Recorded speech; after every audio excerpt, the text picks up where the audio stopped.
Gak usah banyak basa-basi, di sini aku bakalan ngasih tahu mindset yang bikin orang males deket sama lo. Kita mulai dari yang pertama, tukang gosip. Orang yang hobi gosip itu kelihatannya rame, seru, dan gampang nyambung.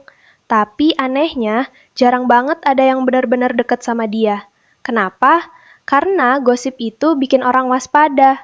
Awalnya orang dengerin kamu karena penasaran. Cerita kamu detail, lengkap, kayak orang dalam. Tapi lama-lama di kepala mereka muncul pikiran sederhana. Oh, dia hobi gosip. Berarti gue harus hati-hati sama dia. Kalau gue cerita, ntar gue juga jadi bahan omongan. Di titik itu, selesai. Orang masih ngobrol sama kamu, masih ketawa, masih nongkrong, tapi mereka nggak akan masukin kamu ke hidup mereka. Tukang gosip sering ngerasa dirinya dipercaya, padahal yang terjadi kebalikannya. Orang cerita ke kamu bukan karena percaya, tapi karena tahu ceritanya bakal muter. Kamu bukan tempat aman, kamu jalur distribusi. Dan makin sering kamu buka cerita orang lain, makin kuat label yang nempel ke kamu. Dia baik sih, tapi mulutnya bocor. Kalau curhat ke dia, satu circle bisa tahu.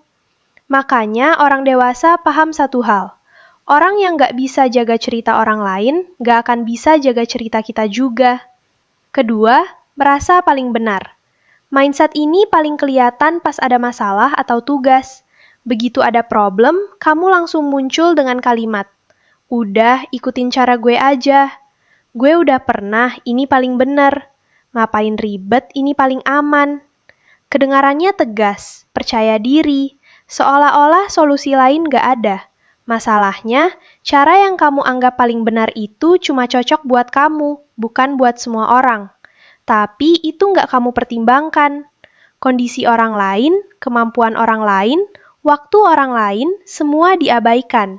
Kamu nggak ngajak diskusi, kamu ngasih instruksi. Begitu ada yang usul beda dikit, langsung dipatahkan. Ah, itu ribet, nanti malah salah. Akhirnya orang lain diem, bukan karena setuju, tapi karena percuma.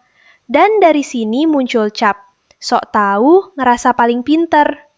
Percaya diri itu perlu, tapi kalau setiap masalah harus selalu masuk ke cara kamu, itu bukan leadership, itu ego yang dikasih kendali. Ketiga, meremehkan masalah orang lain. Biasanya dibungkus dengan kalimat sok kuat. Ah, itu mah kecil, lu lebay, orang lain lebih susah. Ada orang cerita capek mental, jawabannya malah, lu kurang bersyukur.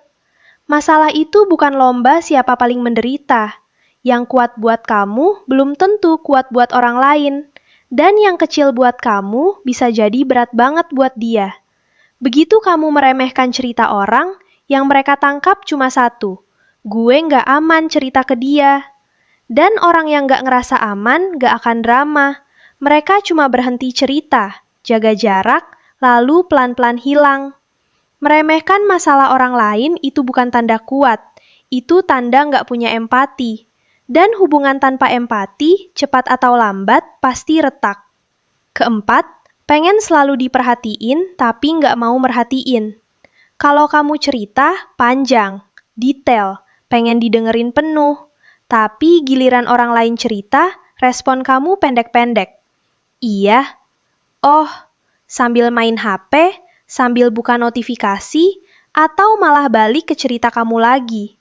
Tanpa kamu sadari, orang lain mikir, tadi gue cerita ke siapa ya? Kamu pengen diperhatiin, tapi nggak hadir buat orang lain. Hubungan jadi satu arah. Dan hubungan satu arah itu bukan hubungan, itu panggung. Orang nggak nyari penonton, mereka nyari teman. Dan nggak ada yang mau terus-terusan denger tanpa pernah didengerin. Makanya orang nggak langsung ninggalin kamu. Mereka tetap sopan, tetap nyapa, tapi nggak lagi cerita hal penting. Karena ke kamu capeknya halus tapi kerasa.